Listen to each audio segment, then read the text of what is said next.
అందరికి ఈవినింగ్. మొన్న గోంగూర తీసుకున్నాం కదా, కొంచెం గోంగూర చికెన్ ఉండే కదా. ఇప్పుడు ఇది గోంగూర, మిగిలిన గోంగూర కొంచెం నూనెను పసుపు ఉప్పు వేసి ఇదిగోండి చల్లారిన తర్వాత ఇట్లా రోట్లో రుబ్బుతున్నాను. మీ దగ్గర రోల్ లేకపోయినా మిక్సీలో అయినా వేసుకోవచ్చు.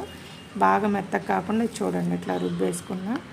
ముందేమో ఇదిగోండి పండుమిరగాయ రుబ్బేసి పక్కన పెట్టాను. పండుమిరగాయలు ఊరికే లైట్గా ఉప్పేసి ఇట్లా రుబ్బేసి పక్కన పెట్టుకున్నాను. ఇప్పుడు ఈ రెండు కలిపేసి నూరి ఒక గాజు సీసాలో పెట్టేసుకుంటా. గాజు సీసా అయితే గాజు సీసా, లేకపోతే ప్లాస్టిక్ దాంట్లో అయినా. ఇదేమి సంవత్సరం అంతా ఉండేది కాదు, ఊరికే ఒక 10 రోజులకి.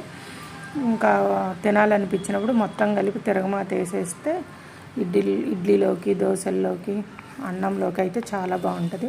మీలో ఎంతమందికి పచ్చళ్ళు అంటే ఇష్టమో కామెంట్స్ చేయండి. నాకైతే రోజు నేను తినే అన్నం ఫస్ట్ ఒక ముద్ద పచ్చడి ఉంటే చాలు. పచ్చడిది ఒక ముద్ద తిని తర్వాత ఏ కూర అయినా తింటా.